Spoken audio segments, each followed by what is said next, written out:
see Albert Einstein's bottles for Spanish. Oh, sorry. There's like a bunch of islands. Thought I could make it. My Coke reward sandwich.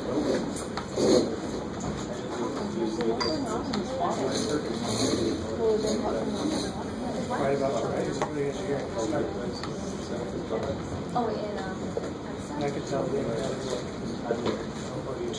two servings too. I don't know. Simplified. Espresso is usually, yeah, Get a milk for you, like, just 100% is like, Yes, I told you. Stop showing it, you know. Cosine t times tangent t. Okay, well tangent is sine over cosine, so it's sine. Right, my L-shaped collection of students are still with me. We're getting into the point where we're going to start proving identities. So we have identities that we have to memorize or that I will provide you. But to be honest, there's an infinite number of trig identities. They just build off of each other. This is not quite there yet. This is just straight up simplification. It's kind of getting us used to what we need to do to prove identities. I'm hoping if I'm going to see what happens if I just ask you some questions and see who's able to do what. What's a good guess as to what to do with this to simplify it? Break it down. Yeah, tangent, sine over cosine. And that, of course, makes some sense because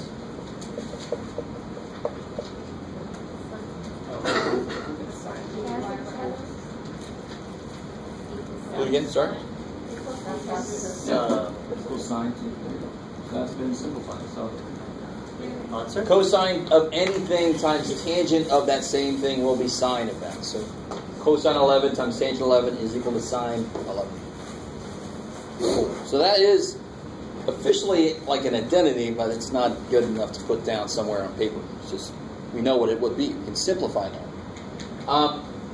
Here's where things get a little more interesting.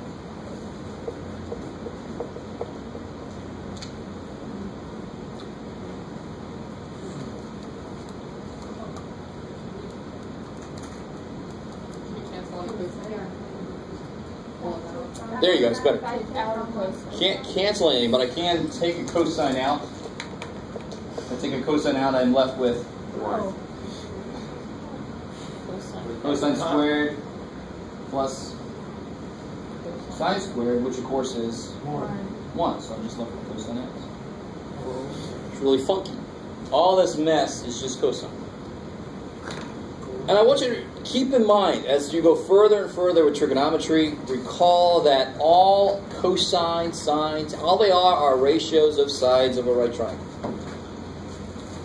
That's all they are. And then it leads to all this other stuff. It's crazy. Oh.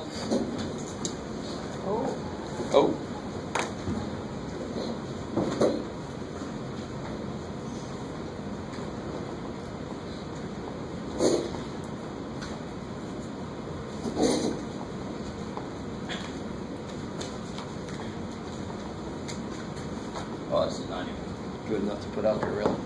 But I just did. Oh well.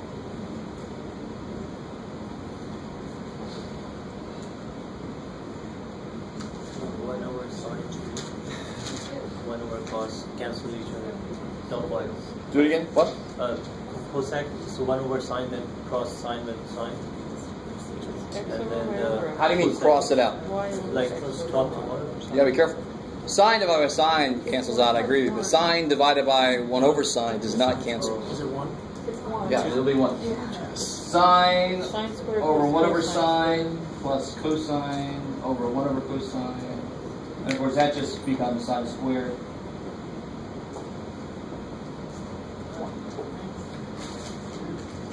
Now, people look at me like I'm crazy. When you divide a fraction, you multiply by its reciprocal, so sine divided by 1 over sine is sine times sine, which is sine squared. I've noticed that this kind of thing is becoming less and less comfortable for students to do. It should not be a big deal at all, really. But divide by 1/3, I get 3 times as big as I was. Should not be an amazing thing. Okay. So basically for those, you can almost always just write things in terms of sine and cosine. Sometimes there are shortcuts to that, especially when we get into more advanced identity stuff. But rewriting in sine and cosine is a good thing to do if you're not sure what else to do. It's not a bad idea. So what would it look like then for identities? Yeah, sine squared plus cosine squared is 1.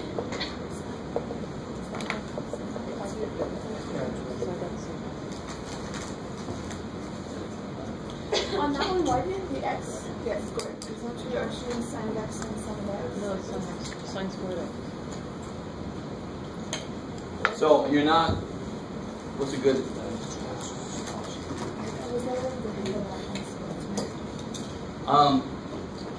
3x times 3x is what? 3x squared, which is 9x squared. Would it be 3 squared x squared? Do I square the inside and the outside? No. So sine x times sine x is sine squared x. I have 2 sine x's. I don't have x times x on the inside. I have sine times sine on the outside. Good.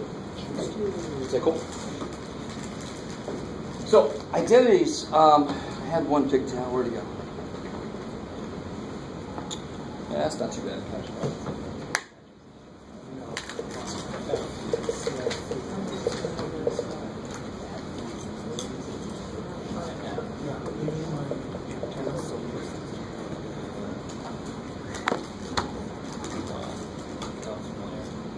Let me make this really clear. Everybody get ready to write a note. When proving identities, you cannot do something to both sides. You work with one side to make it look like the other, or you work with both sides. Now, this is not a continuation of that note. So you understand? Everybody's writing, this is not a continuation. The reason you can't do that is because the thing that let us do something to both sides was the fact that it already started off equal. It's a property of equality. Here I'm trying to prove that these two things are equal. So I work with what's called the left-hand side, right-hand side. You see it in the book. I'm not going to make a big deal out of that. Yeah. Yeah. When you're proving identities, you cannot do the same thing to both sides. You can't square both sides, you can't divide both sides, you can't add 4 to both sides. That's a property of equality. We're not even sure if they're equal yet. We're trying to prove that they're equal. So sort of a self-fulfilling prophecy. If you start doing the things about, everything's equal now. Yay. So the whole point here is really you can work with either side you want to, or you can work with both. And you're trying to make them meet in the middle.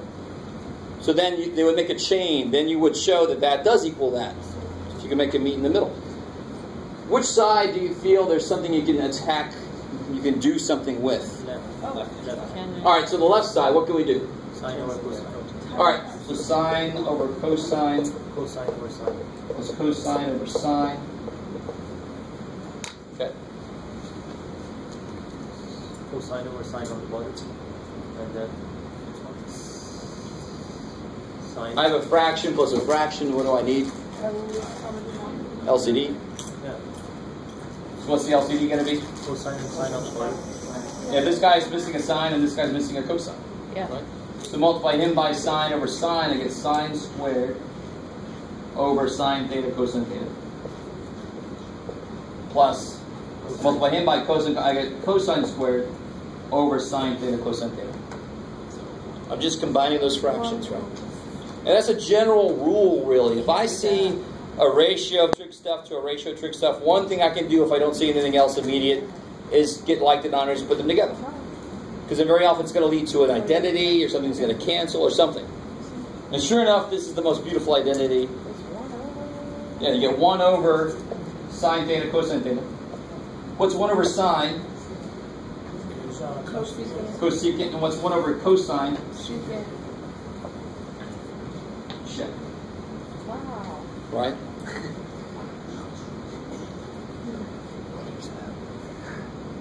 So what do you do with the not equal? So what?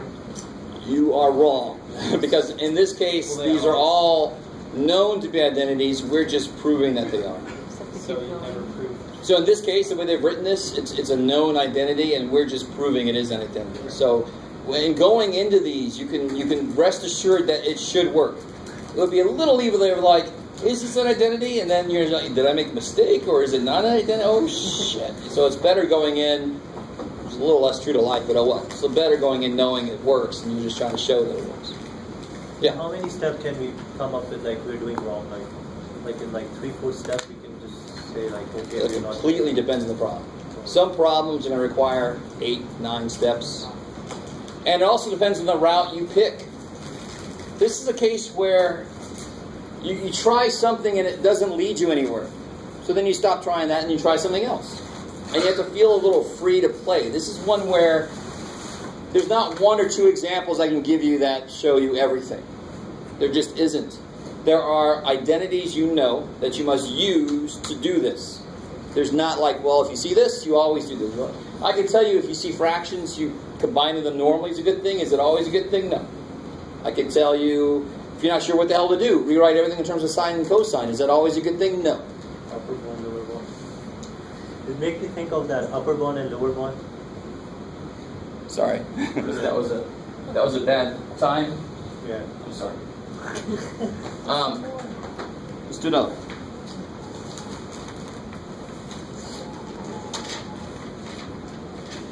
All right. Let's see. Oh.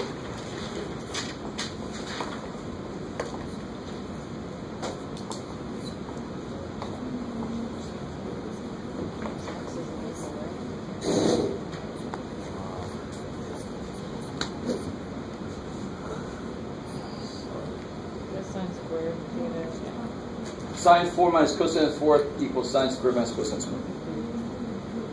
And be real careful. Sine squared minus cosine squared, what is that? I don't know.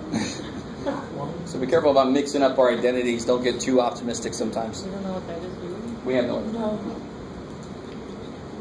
No. So if you see fractions, you try to add them together.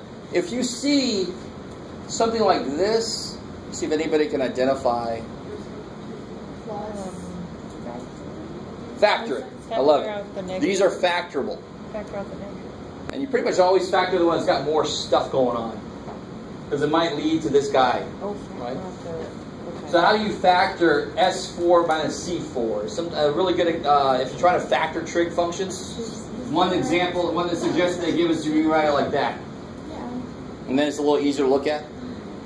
If you have that problem. So it's S2. Yes. It's just the difference in squares. Sine squared minus cosine squared.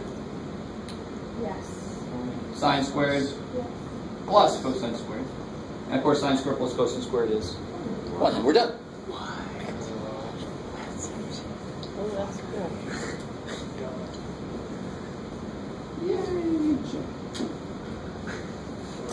No idea why I circled it. Don't circle. Just put the little arrow. You've made the connection.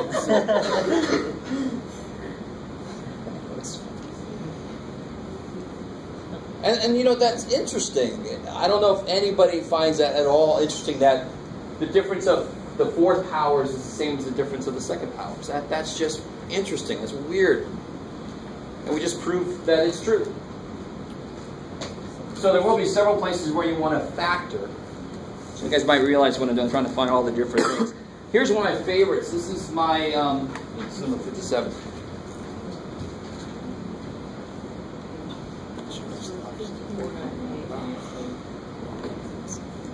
What section is this? 7-1.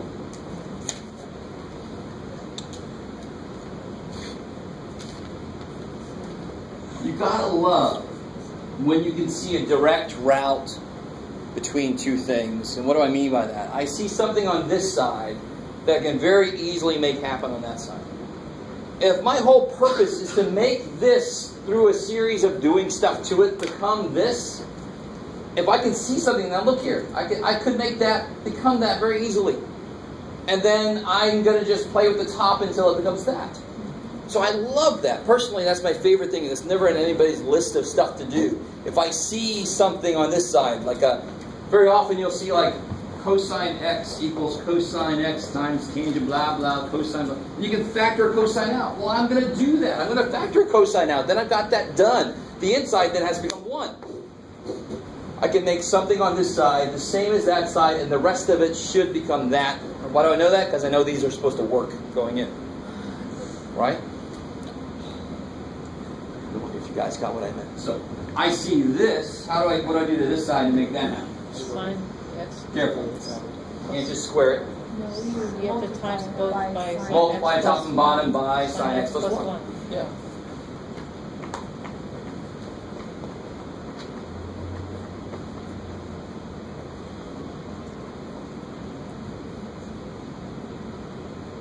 Be real careful. This is not this. Those are two very different things. Right? That's not the same thing as this. The 1 is not inside the sign here.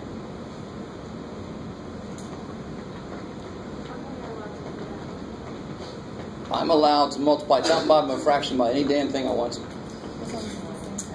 Right? It's already assumed, given the problem, that sine x is not equal to -1, because that would make this undefined. So I can multiply top and bottom of any fraction anywhere in the universe by any damn thing I want to, as long as it's not 0. It's the same fraction, it's just reducible back to what it was. I haven't changed its value at all. I've just changed what it looks like. Is that cool?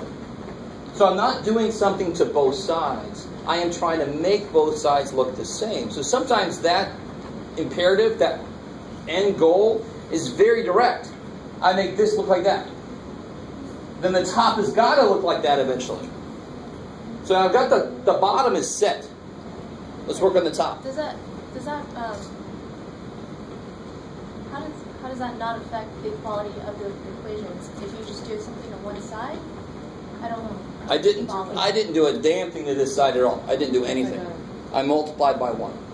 Oh, duh, because it's not. Good, I like it. Okay, I get it now. So I mean, you know, we always know that you do something to one side of an equation, you must do it to the other side.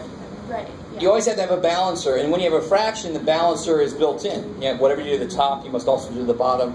That's balanced. I don't have to do anything to the other side. Right. Because I've already balanced it within that fraction. Because anything divided by itself is 1. I love it. Okay. So there you go. Beautiful. Is that cool? It's kind of like your question earlier. I didn't realize it was going that way. Yeah. So on that, the one above, where you factored out the one, up there. So then you say that's not Riemann identity, because then that side doesn't equal the right side. Sure it did. This piece was 1. 1 times sine squared minus cosine squared is sine squared minus cosine squared, so it is the same. Cool. And again, all of these have to work. So you're not going to show any of these are wrong, because they are all right. I don't know if you guys get, if it was the case where you didn't know, that would be almost too hard. Because then you're like, is this not supposed to work, or am I just going the wrong way? Oh shit. At least this way you know it's got to work, so if it's not working, I went the wrong way, I did something wrong. So it's being a little nice. Now what can I do with the top? Sine x squared is minus 1. Yeah, sine squared x, the middle term can't, the difference of squares kind of format, right? Minus 1. Over sine x plus 1 squared. Now this is almost part of an identity. If sine squared plus cosine squared is 1, what's 1 minus sine squared? Cosine squared. So what's sine squared minus 1? Negative cosine squared. Are you guys with me? So sine squared plus cosine squared is 1. 1 minus sine squared is cosine squared, so sine squared minus 1 But is... you also just replace the 1 with sine squared. Yeah, you could replace the 1 with sine squared plus cosine squared, the negative can't. Yes. I love it. That's kind of a funky thing to realize. And to tell you honestly, that exact kind of thing happens. We know in mathematics you start to realize, you start to accumulate everything that equals 1. We've got 1, sine squared plus cosine squared. So anywhere you ever see the number 1, you could replace it with sine squared plus cosine squared if you really wanted to. Believe it or not, there are a ton of places you would actually want to do that. Like here. Because then it makes the rest of your equation easier to look at. And there are other things that equal 1 always, that you say, okay, that's 1, let me replace it with this thing because it makes this stuff easier to do. So this equals negative cosine squared, which is true. Cool.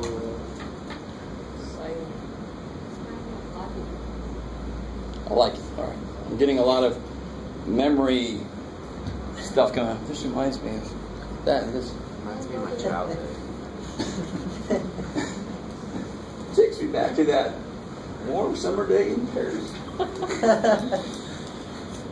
What was that? I can't remember that stupid commercial. Let's see, what's the other thing? to look for.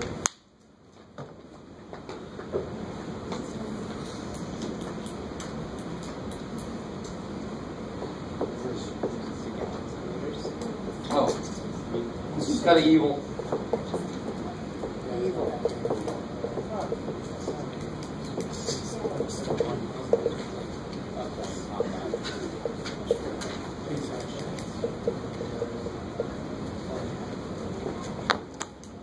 There's really kind of two ways to look at what to do here. Sometimes you will want to multiply by something related to a conjugate idea. And here you want to do that for two reasons. But if I multiply by 1 minus cosine, do you understand why that would be useful? We just saw since sine squared plus cosine squared is 1, that means, for example, 1 minus sine squared is cosine squared. And this is 1 minus s, 1 plus s. So this idea of difference of squares, every single one, 1 plus tangent squared is what? Cosine squared? No? 1 plus tangent. Secant squared. Which means that tangent squared is secant squared minus 1, which itself, again, is a difference of squares. So this idea of multiplying top and bottom by the conjugate, or a conjugate type thing, you guys with me? That's why it makes sense, because sometimes that'll tease out an identity. So if I multiply top and bottom of this by 1 minus cosine alpha, some of you guys might realize there's a whole other reason I want to do that here, because it's there. That's like Jeff's rule. I see it there, I'm going to put it there, because then I got that piece done. The other reason here is just to do the conjugate idea. So what do I get on the bottom of this? 1 minus cosine squared. And 1 minus cosine squared, of course, is sine squared. And on the top, I just get sine alpha. Let me get an x. Minus sine cosine. So those x's are... Trying to be They're alphas. alphas. Yeah. But if they're x's, that doesn't matter. Just dummy variables, so you can use whatever you want. Now, what am I trying to make the top look like? 1 minus cosine. Yeah. So, how do I make it look like 1 minus cosine? Yeah, take a sine out, and there's my 1 minus cosine. So why did I do that? I don't know why. And on the bottom, what did you guys say that was? 1 minus cosine squared has to be sine squared. So the beautiful thing that happens there is 1 sine alpha cancels. So you get 1 minus cosine alpha over sine alpha, which is exactly what I was trying to show. And it's very satisfying when you get there. You're like, it's very satisfying to get there and say, okay, that's the same. Good. All right. All is right with the world. At least that much. All right, so let me give you guys one to try on your own. I'm doing too many things. What are numbers?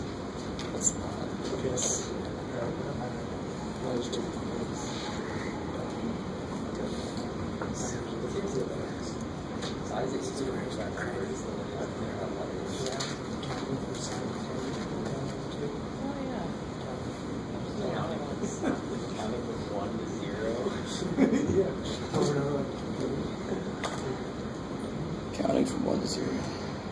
Oh, he was saying it's easier to do math with numbers, and I was like, well, it's because he said it's because he hasn't been counting from sine to cosine since he was Counting from sine to cosine? 1 to 0. Oh, okay. I like it. It's bad. Don't mind us.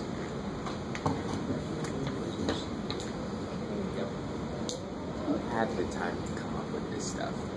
Say again? I said, who had the time to come up with this stuff? Just like comparing trig functions. To be honest, very often, especially in physics, you use a hell of a lot of trig.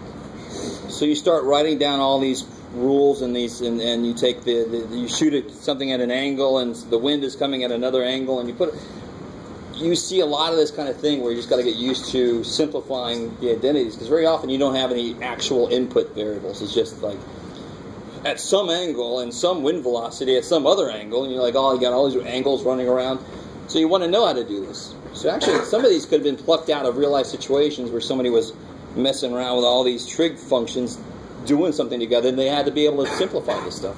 In our engineering course, we did built a bridge out of pencils and crap. It was like 30 minutes of this. Pencils and crap. It smells It horrible. was a smelly bridge. It stunk. I was like, let's get rid of it. And they're like, no, we gotta figure out stress. It's like, no. It's causing me It stress. smells so terrible. It's a different kind of stress. But you had to use... It was, and we hadn't learned this yet, so it was like, the guy next to me had just gotten accepted to a master's program, so of course, he's a genius, and I'm an idiot. And so they're like, let's figure out, the load on this thing, and all that. And then the teacher started going through it. There was so many different, and I was like, oh man. And you could see all this trig. They wrote it all out, all over the bridge. And then I was like, oh yeah, no problem, blah, blah, blah, 37. And they're like, no, you're in degrees, it's radians. I was like, I don't know. Yeah, it's crazy. It was wild. I wish you could have taken a snapshot of the whole board problem. That would have been cool. Bridge, yeah. All these different lows. So you've seen what I'm talking about in action, yeah. Yeah, it's sort of. Did you ever drop a load on the... Oh, come on. A load all over the Let's bridge. continue. Whoa, that would be great. I'm so happy I got that. Hey, Dean, Mike, how are you doing? Watch my videos every now and again. So I'm dropping loads. Bridges made of pencils and crap. So, has anybody started this yet? Or are we all talking about pencils and crap? So, there's no real reason here to do this, but the biggest mistake I see is somebody multiplies by secant t because you're so programmed to get rid of fractions and what you believe to be an equation. This is not an equation. So you can't, that's what I mean. You can't multiply both sides by something. You're not allowed to because we don't know if it's equal. What can I do here? You can turn it into sine and cosine. You could turn it into sine and cosine, and this is actually one situation where that's halfway useful. Does that side have any fractions? No. And the beautiful thing about this fraction is it's a single term on the bottom, so I can break it up. So secant over secant is 1. And see, what's my motivation for doing that? Because that side doesn't have any fraction. So what's the most immediate way to kill this fraction? Break it up. And some of you guys might realize another way to do it is multiply top and bottom by cosine, because secant is 1 over cosine. That's another way to look at it. So what's cosine divided by secant, since secant is 1 over cosine? Cosine squared. Cosine squared. And of course, cosine, 1 minus cosine squared, is sine squared. And there we go. Now, I haven't said this yet, and I actually had to be really careful there, but you guys notice how I'm only working with one side, and if I wanted to work with both sides, I would not put an equal sign in the middle. I would work with this side, work with that side, and then show that they're equal to each other eventually. They come out to be the same thing. You guys with me? I really don't want to carry equal sign to equal sign squared because I don't know that yet, really. I want to take one side, work with it, and make it show that it is the other side. How about you guys try this one?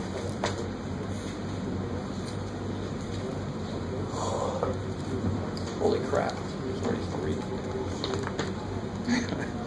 Holy crap and pencils. Alright.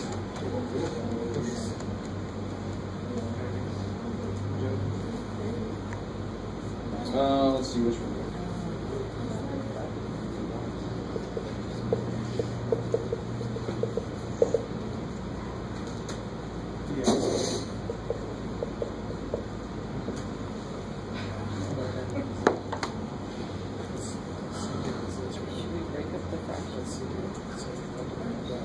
I like this.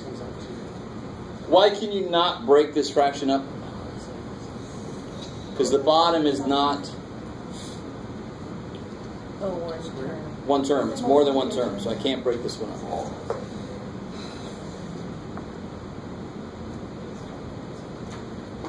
If the top is one term, you can. You could if the top is more than one, like in the original. Yes, definitely. Because then it's this thing over that, this thing over that. I don't really have anything to break up here. I can't make a cosine over 1 minus cosine over sine. That's doesn't fly. Fractions don't work that way. Yeah. Does it cosine, 1 minus sine is not equal to cosine squared? 1 minus sine squared. But that doesn't say 1 minus sine squared. So should we do 1 plus sine squared? So that should lead you down the right thing to do then. You know what it's missing to be what you're saying. Times square reciprocal 1 minus sine.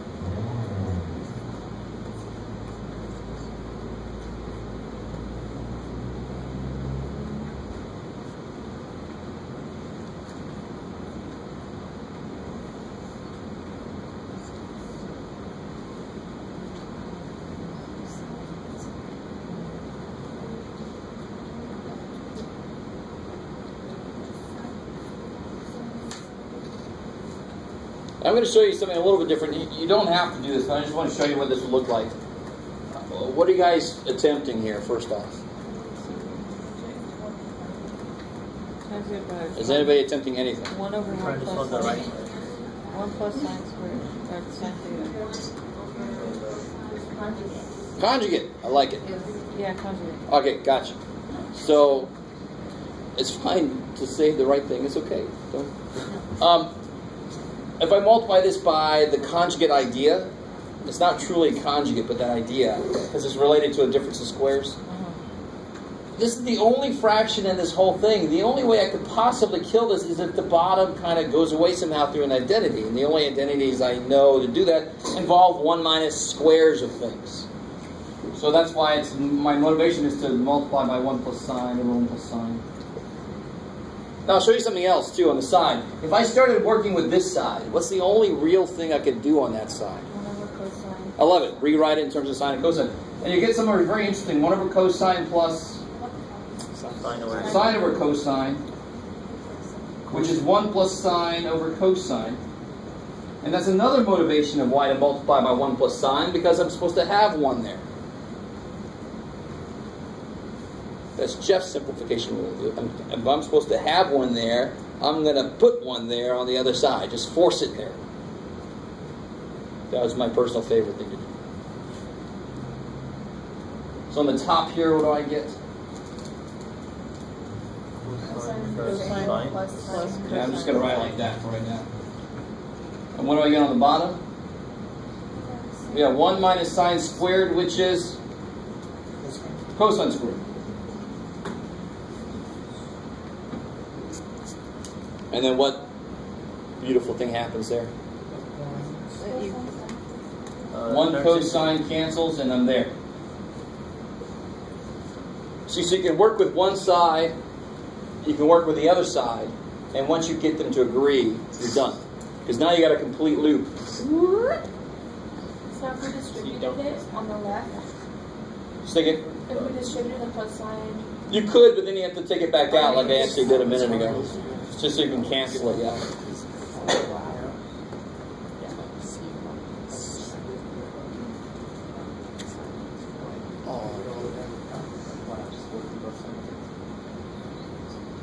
But not do the same thing that I want to kind of like that.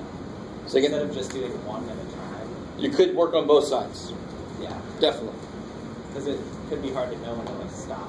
Yeah, if you're just doing one side. Yeah. I know. But normally, I would work on both sides if I'm getting stuck somewhere. Because then, wherever this gets stuck, wherever that gets stuck, it might be a clue as to where to go to get them to meet. I would work with both sides often, but the really time that you want to do it is that time. When you get stuck on one side, you're like, I don't know where to go from here. Then you go to the other side, start doing everything you can there, and then if you get stuck again, you're like, okay, let me look where I am here, let me look where I am there. What connects those two? It gives you a clue as to what to do from there. So it's good to realize that you can work with both sides. I didn't write the equal sign anywhere, because I'm working with two separate expressions, and then I can show that they're the same thing. Okay. So let's do this. Let's add some stuff in the mix, which translates to, let's look at section 7.2. Now to really look at section 7.2, maybe, well, we'll see. I want to do this today before I let you out of here.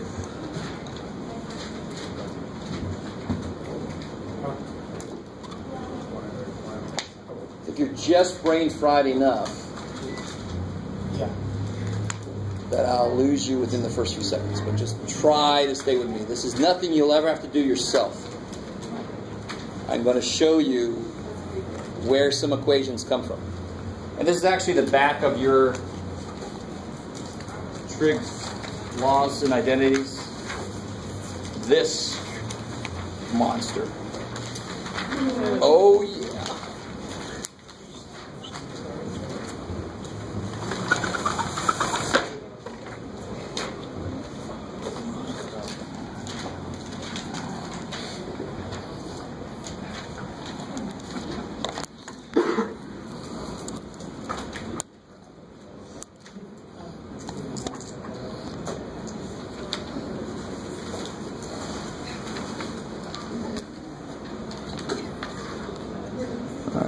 Stop dropping loads over there.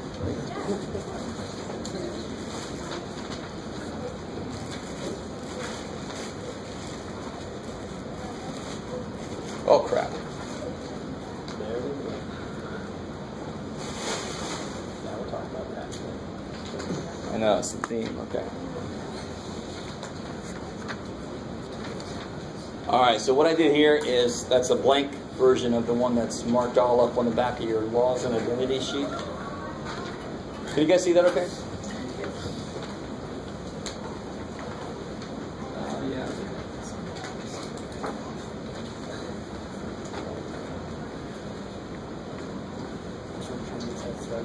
It's not better at all.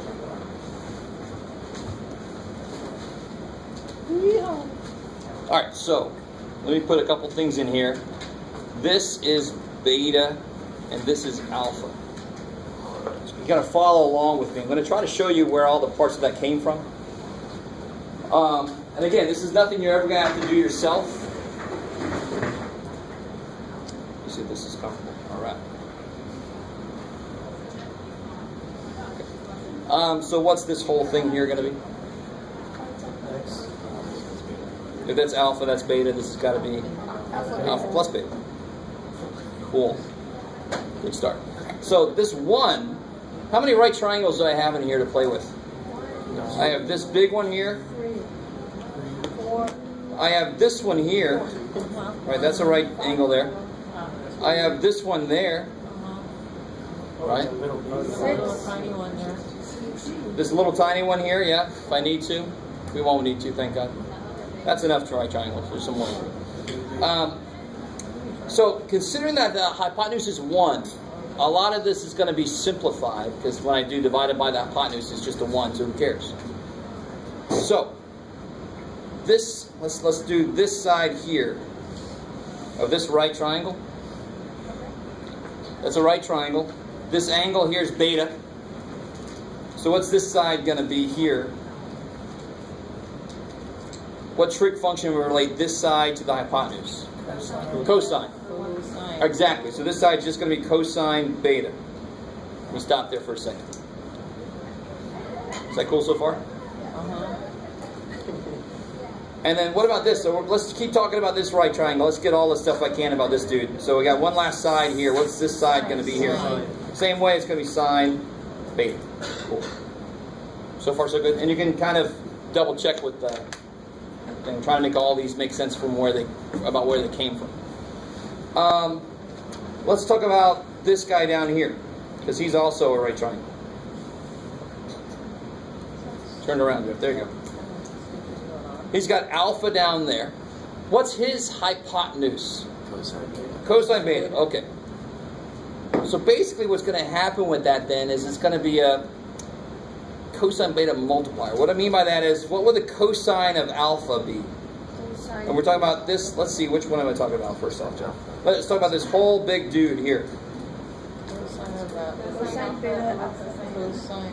Yeah, so this side here, cosine of alpha would be this side over cosine beta. So this side becomes cosine alpha cosine beta. guys semi with me? So again, cosine alpha would be this side divided by the hypotenuse, right? So then how do I solve for this side? I multiply by the cosine beta. So I get x is cosine alpha, cosine beta.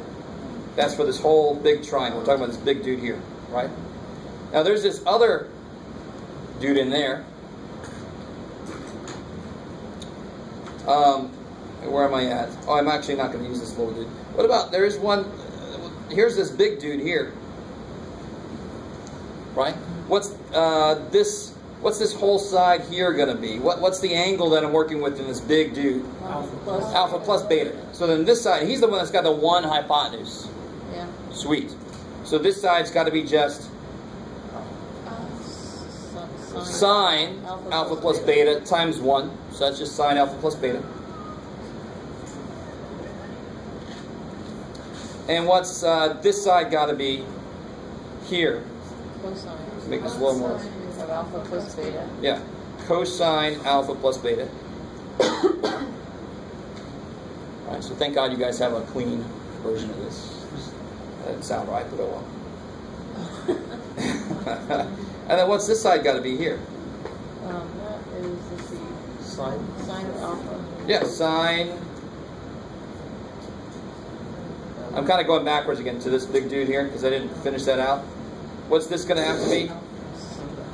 Sine alpha, cosine beta. Cosine beta, yeah. Right? You can double check the sheet there. Cool. How are we doing so far? I mean, this is, I can completely understand that some of you guys are like, okay, math people like to play with the numbers, and then they like to play with the frickin' signs. And that's nice, Jim. But I mean, this is going to explain where some identities come from, and actually it's stupid useful identities that if you're going into calculus, you're going to use them a lot. If you're going into physics at all, you're going to use them a lot. So this explains why they work. What else do I need to do here? This little right triangle here. What's his hypotenuse? It's Sine beta. Good. And here's the funky thing. This angle here, we could get that angle. This angle here, oops, let me do this whole thing. This angle there, isn't that part of this triangle here? Yeah. There's beta. This is 90. So this whole thing has to be 90 minus beta. This angle here is a part of this big right triangle, right? You guys semi with me still? At least you're all looking up this way. Okay, good. So he's going to have to be 90 minus alpha plus beta. 90 minus alpha minus beta. Is that cool? Can't see it. Sorry. So you're like, it might be cool, Jeff, but we have no idea. So this is 90 minus alpha minus beta. This is 90 minus beta. So this here must be 90 minus beta minus 90 minus alpha minus beta. The 90 and the beta cancels and you end up with minus negative alpha, which makes this alpha. Good God, there's a long way to go, and that's why on this sheet you can see an alpha sitting there. Right? It explains where that alpha came from. So if he's alpha, what's this side here going to be? And actually let me turn this around, so now we can look at a right triangle.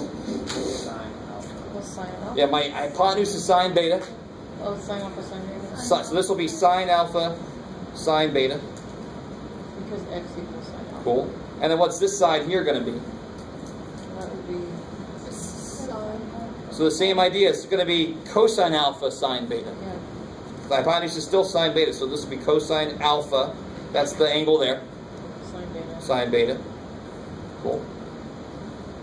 Okay, did I leave anybody out? I think that's everybody. All right, so let me come to this slightly cleaner version now that I've explained where all these parts came from. Read your edit. So now the cool thing is, for example, sine alpha plus beta must equal this plus that. I mean, duh, right? But you couldn't do that until you had all this stuff identified. So now we have sine alpha plus beta equals sine alpha cosine beta, sine beta cosine alpha. That's a cool little identity. That is an identity you must memorize. That is on the front sheet there. Here it is. They have it a little bit different. They just turn these around, but who cares? Whatever way makes sense to memorize. So sine alpha plus beta must equal this side plus that side. That's where that identity comes from. Now here's an interesting one. Cosine alpha plus beta is this, right? So actually, cosine alpha plus beta must equal this minus this dude. And what's that dude? Sine alpha, sine beta. So the way I kind of tell my students before, and the way I actually think about it myself, cosine is kind of like the selfish dude. Cosine is something, it's cosine, cosine. I come first. Screw you, right? So cosine, cosine. Sine is more like, oh, we both can do it. So sine alpha plus beta is sine alpha cosine. You know, sine gives cosine its turn, whereas and cosine is this, screw you, I'm all first. Does that kind of make sense? That's just me trying to help you remember that? No. Okay. Fine. Notice also that sine is, and this goes along with that whole idea. And now this obviously is not the psychology of the trig functions, but sine being so nice, if it has a plus in it, it's going to be a plus here. So if it was sine A plus B, it'd be sine A cosine B plus cosine A sine B. You with me? Whereas cosine, again, I'm first and screw you. If you want a plus, I'm going to make it a minus. So for example, cosine of 10 plus 11 would be cosine 10 cosine 11 minus sine 10 sine 11. The real reason why, of course, is because of all this mess. Do you want to memorize all this mess? No. But you do have to see it once, so you can see what leads to these. Why do they work? Why do they exist? Because of this. Right? Why does it matter that the negative is over the positive? That's that's exactly what I meant. You're right. That's a good point. I don't think you've seen minus plus yet. You've seen plus and minus. But that does mean that if this is plus, this is minus. If this is minus, this is plus. That's exactly what that means. Oh, I see. That's why the minus plus, it is very important. Minus goes with plus, plus goes with minus. So it's just the opposite. Exactly. Okay. So I got an old Paula Abdul song going in my head. So that's this guy. That's the one we just talked about. Now where's oh yeah, that's right. Good, thank God. If we want to know about the differences between things, so I got the sums of two angles. The differences of two angles, I can actually use sine alpha minus beta is the same thing as sine alpha plus negative beta. So then I can just use the plus formula that we have up here. Does that make sense? Sine alpha minus beta is sine alpha plus negative beta. So I just use this exact formula: sine alpha cosine negative beta, sine negative beta cosine alpha. Since sine, what kind of a function symmetry does sine have? What kind of symmetry does... Let's start with cosine. What kind of symmetry does cosine have? Even. Even symmetry. In an even function, the negative input gives you the same as the positive output. Right? So that's why, in this case, cosine negative beta is the same as cosine beta. But sine negative beta is negative sine beta. Do you guys see that? All right, and that again is just explaining where the sine alpha minus beta came from. And similarly for the cosine alpha minus beta, you can do the same thing. Right, just plug a negative beta in the right place. Okay. We doing okay there so far?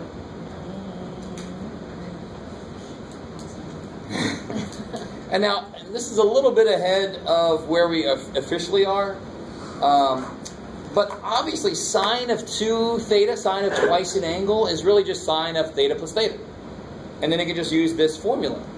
But the beautiful thing is, if you put sine theta plus beta, that's sine theta cosine theta plus sine theta cosine theta. You just get 2 sine theta cosine theta.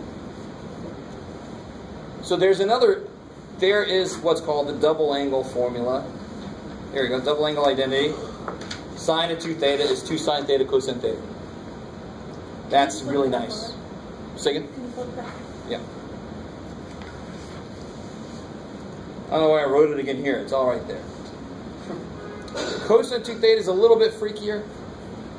because you get cosine, cosine, sine, sine. So there's what cosine squared minus sine squared is. So when I asked you that question earlier, part of my brain was, it's going to come up later. So there it is right there. I do know what cosine squared minus sine squared is. It's cosine 2 theta. Funky. And then there's actually 3 ways to say this. Why is that? Because cosine squared, cosine squared is 1 minus sine squared, right? So 1 minus sine squared minus sine squared, there's the 1 minus 2 sine squared. Or sine squared is 1 minus cosine squared, and that's what leads to this guy. There's 3 different ways to show that one. So when would that be freaking useful? That's a good question. Well, if I had, for example, I need a little bit of space here. If I had cosine squared of, 22.5 degrees minus sine squared of 22.5 degrees. Hopefully some of you guys realize this is kind of lame, but it's too bad. Obviously, there's more important reasons to have this, but this is the most immediately applicable one. Cosine squared of theta minus sine squared of theta equals cosine twice theta. So this equals cosine of twice 22.5, which is 45, which is doable. What's cosine 45? Root 2 over 211. Those of you going into calculus, there's certain calculus procedures that it's easier to do on this than it is to do on that. And since those are the same, you pick the one that's easier to do because you know the identity.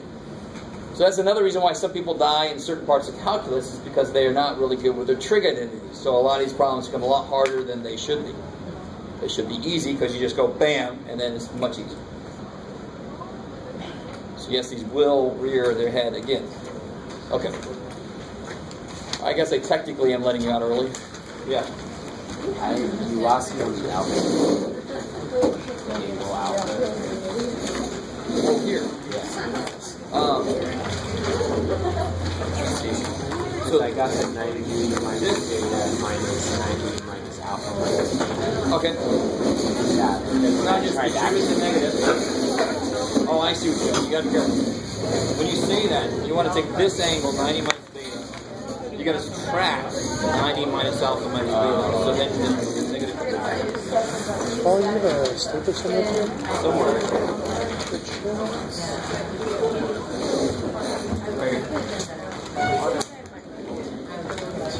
See that sticks? Oh, when I first went there, I didn't see the number 85. Took a psychic exam. I'm like, what's this? And then I went 85 spots. 80. Yeah.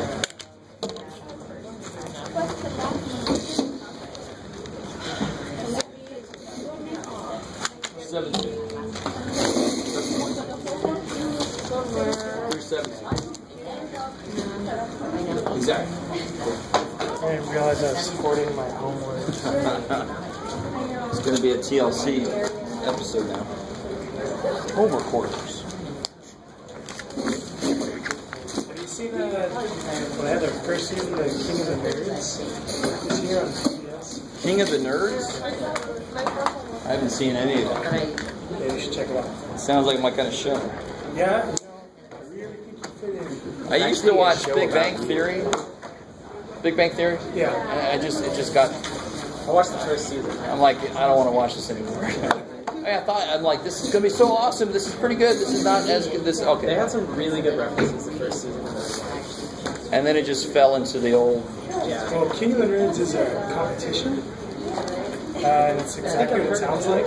Yeah, it's basically they got all these guys that they have nerdy professions one way or the other. So like one is like literally rocket scientists. There's a couple from Caltech, stuff like that. Speaking of, It's like a reality. There's an old show where at the end you could say, I want to challenge the god of math. yeah, It wasn't god. It was VH1 or like... something. You know what I'm talking about? Yeah, I love that show. And It was almost like Iron Chef except with academic It was subjects. awesome. I love that show, and then it wasn't there anymore. I guess TV hates me. That's the way it goes with the good shows. The first thing I saw was